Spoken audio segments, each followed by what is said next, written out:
I'm Corbett Wall with DV Auction, here with your feeder flash for Wednesday, March the 27th. We've got downstream flooding as all those tributaries and washouts come from those worst flooded areas. It finally made its way into the Missouri River and has now started down the pike and will eventually meet up with Mississippi when it gets to St. Louis, but a lot of flooding in its way. Right there, my old stomping grounds, northwest Missouri, right where it all meets up there with Iowa and Nebraska. A lot of significant flooding there. Rulo, Nebraska, Hamburg, Iowa, Rockport, Missouri. It's really bad, and there's a lot of good bottom crop ground there that's not going to get planted this year, and it's going to tear up quite a bit.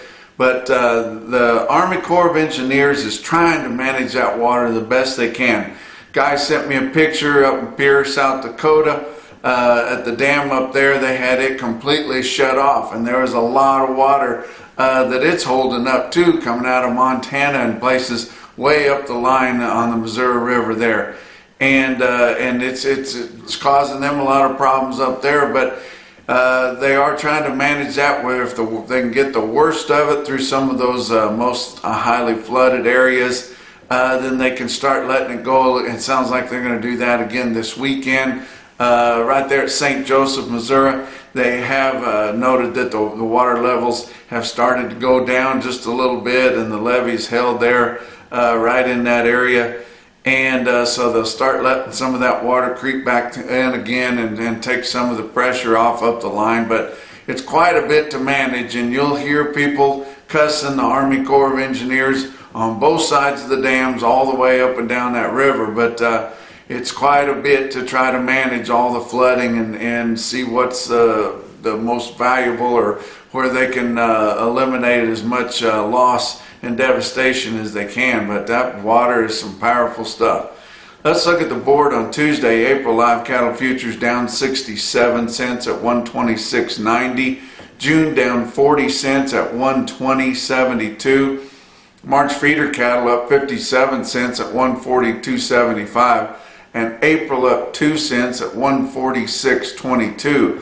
Your hogs that have been kind of wild lately, and I've been trying to keep you up to date with that. April lean hogs up $1.07, so continuing to rise there with China fears at 79.72. The rest of your out fronts were more moderate, but your August lean hogs are already up to 99.10, so they were expecting big things out of that. Look at your fat cattle market.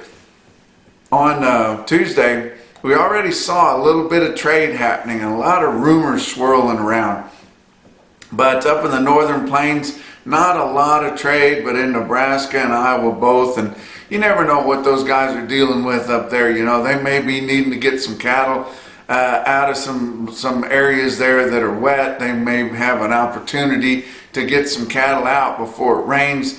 You just never know what they're up to, dealing with everything they've had to deal with. But there was a load or two here and there, different spots, mostly to the regionals, from 206 to 207 dressed. And part of that come through a mandatory price reporting. Some of it probably didn't have time to get entered for Tuesday. But the biggest rumor going around was up in Kansas. They had talked about a 1,200 head string that sold up there. Well, whenever everybody's wondering why they would sell, 126 was top price, and we wondered why people would do that. Normally they don't give way in the southern plains unless it's some kind of a special deal, some lower grading cattle, maybe some junk, this or that, whatever. But when it come through on mandatory price reporting and in the afternoon you could see it on there, I'm thinking it was some junk, because the prices range from 122 all the way up to 126, mostly 126 on what you'd call probably your par type cattle. But they had some cattle in there listed with weights of 1155 to 1175 and had them in the high choice, 80% choice or better group. Now, and also in the mixed steer and heifer category. That tells me those cattle were small frame cattle. likely some ropers that they'd got done roping, knocked the horns off of, and fed them, something like that. Maybe some dairy cross cattle, something like that. You think those cattle don't grade well. Well, it's actually the opposite. You get some Coriani cattle or some dairy bred cattle in there, and they actually quality grade very well. They're not the most efficient things in the world to feed, but they do quality grade very well because they're light muscled.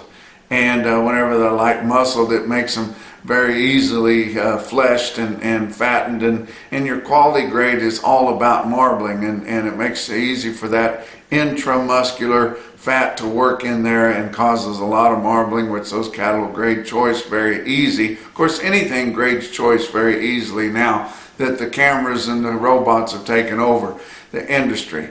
But also those cattle that sold in Kansas were for 2-week pickup, so that had a little bit something to do with it, and that gives you an idea that if guys are going to hold this market together or make another run at 130, it's going to happen this week probably, because we're going to start going back down the other side probably either next week or the week after. But let's talk about your feeder cattle market, your real-time index on Cattle Market Central. Late in the day on Tuesday at 141.05, down 48 cents, and the edge is just a little bit off of this. We've had good weather for 2 weeks, and we're getting to the time where our runs ought to be kind of leveling off a little bit, and they are in some places. In other places that were backed up due to cold weather, mud, wintry ice, storms, whatever, they're starting to kind of catch up now, but kind of enough cattle to go around now. A big push still for stocker type cattle, not necessarily calfy looking calves, young calves, but more of your aged stocker cattle, that kind of a calf weight yearling that's got a lot of go to it. If you see those, they really sell when you see them. Especially if they're all been together and straightened out. Pretty much all you have to do is run through, worm them again, revac them, and turn them out. And that's pretty nice. OKC West, El Reno, Oklahoma, 2,000 head of calves, which is on the light side for them, especially as nice as the weather's been. Mostly steady there on the calf sales at El Reno. Another big sale on Tuesday was winter livestock in La Junta, Colorado, 2,500 head there. The market reporter called their feeder cattle steady. Steer calves $3 to $5 higher. Heifer calves $2 to $3 lower. One of your hottest sales on Tuesday was Ozarks Regional Stockyards, West Plains, Missouri. Randy Hoover and Company right there, 3,500 head. That's in extreme south central Missouri. You can just throw a rock to Arkansas from right there. But those cattle in there are not they don't wean 800-pound calves in that part of the country, okay? There's a lot of crossbred cattle. A lot of those cattle come up from Arkansas, and those cattle will have a tick of age, and they'll still be fairly light in weight. And that is one place where your Flint Hills grazers really like to go in there to buy cattle this time of year. And they were there on Tuesday. Steer calves $2 to $5 higher. Your stocker steers, like I was talking about, those heavy 5, light 6-weight cattle that are probably about a year old or better, and really got a lot of go to them. You know, up there in that's the Ozarks now, kind of mountainous, hilly type country, a lot of rocks, and those cattle kind of rough it at times during the year, especially late in the summer. But stocker type steers in West Plains, $10 to $15 higher. Heifer calves $3 to $6 higher. Your stocker heifers up to $10 higher. Feeder steers $2 to $5 higher, and feeder heifers were not well tested. But look at this quote on some long haul stocker calves or stocker lightweight yearlings there in West Plains, Missouri. Talked to Dan there, the market reporter, and he told me that those cattle were 75% black baldy. He said they had a good way up to them, but they weren't overly thin, just good calves, but nothing fancy. And that would be the best cattle right there at Ozarks Regional Stockyard. But 182 of them in one whack weigh 510 pounds at 194 1/4.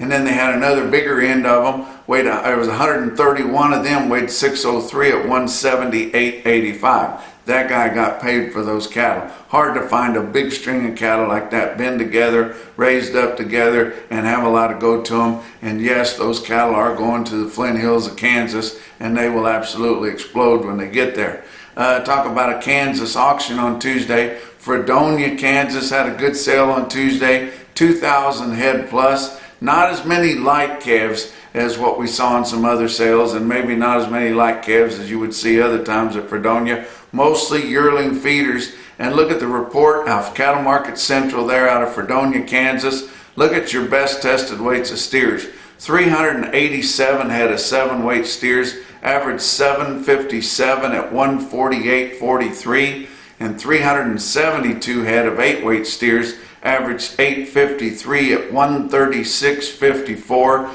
And right there at Fredonia had our best quote for Tuesday, 142 head of 749 pound steers, bring $154. And that's your feeder flash for Wednesday.